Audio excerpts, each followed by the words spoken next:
Hello everyone, আসসালামু আলাইকুম। কেমন আছেন সবাই? আই হোপ সবাই বেশ ভালো আছেন। আলহামদুলিল্লাহ, আমরাও ভালো আছি।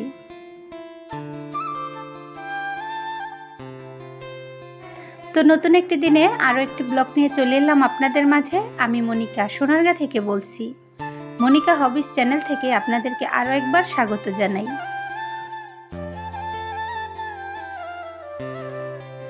দূরে এবং কাছে, দেশ এবং দেশের বাহিরে যারা আমার ভিডিওটি দেখছেন তাদেরকে জানাই অসংখ্য ধন্যবাদ।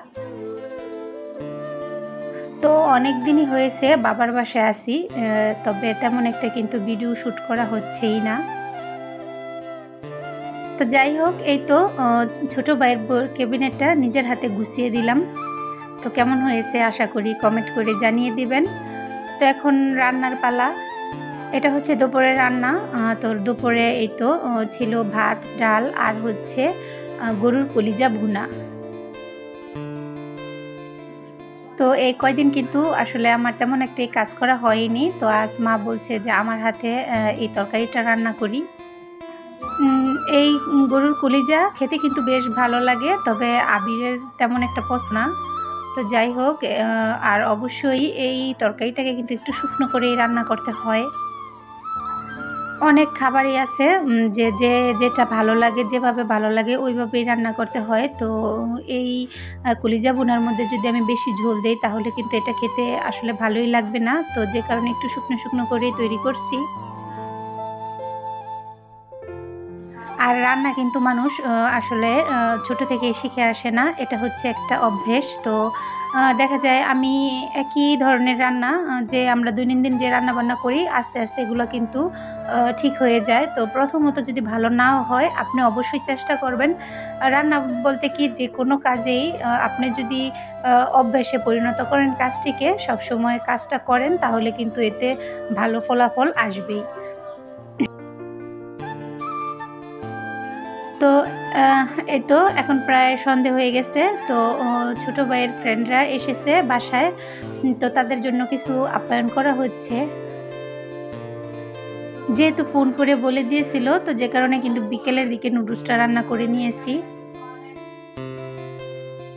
তো ভিডিওর এ পর্যায়ে এসে প্রতিবারের মতোই বলে দিচ্ছি, যারা আমার ভিডিওটি দেখছেন কিন্তু এখন একটি লাইক দেননি, দয়া করে ভিডিওতে একটি লাইক দিয়ে ভিডিওটি কন্টিনিউ করবেন। আর ভিডিওর কোনো অংশ যদি আপনাদের কাছে একটু ভালো লেগে থাকে তাহলে আমার চ্যানেলটিকে সাবস্ক্রাইব করে পাশে থাকবেন। আর এই তো সাথে ছিল কেক। তো কেকটা কিন্তু খুবই মজার, আর এই কেকটা বিশেষ করে অনেকটাই মজার। মা একবার আমার বাসায় গিয়েছিল, তখন এই কেকটা নিয়ে গিয়েছিল।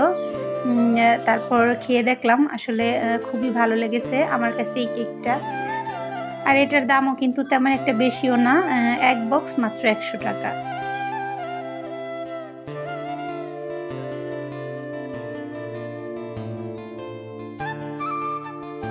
তো যা বলছিলাম, কাজের অভিজ্ঞতা কিন্তু মানুষের থাকতে হয়।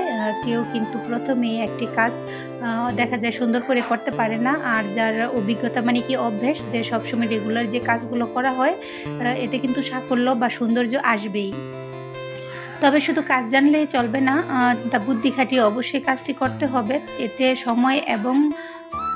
এতে করে সময় আর শ্রম দুইটাই অপচয় হয় না। তো এই তো এদিকে কিন্তু অনেক খাবারই নিয়ে এসেছিল, আর আইসক্রিম, জুস এগুলো তো আছেই, যা বিরিয়ানি আগেই নিয়ে গেছে। এগুলো আসলে আমার ভাইয়ের ফ্রেন্ড, তো তারাই নিয়ে এসেছে। আর এই তো এর মধ্যে সকল কাজ শেষ হয়ে গেছে। তো এই তো ভাইয়ের বউ এদিকে কাজ করছিল। তো তবে একটি কথা, বাবার বাড়িতে কিন্তু তেমন একটা একাকিত্ব বোধ করি না আগের মতো। তবে বাবার বাসায় খাওয়া পড়া কোনো কিছুর অভাব নেই, কিন্তু অনেকটা সময়ে একাকিত্বই দিনগুলো কেটেছে। তো যেহেতু এখন ভাইয়ের বউ এসেছে, তো দিন আর সময় কিন্তু এমনিতেই কেটে যায়। তো যাই হোক, আজকের ভিডিওটি আমি এখানেই শেষ করছি। সবাই ভালো থাকবেন, সুস্থ থাকবেন। আল্লাহ হাফেজ।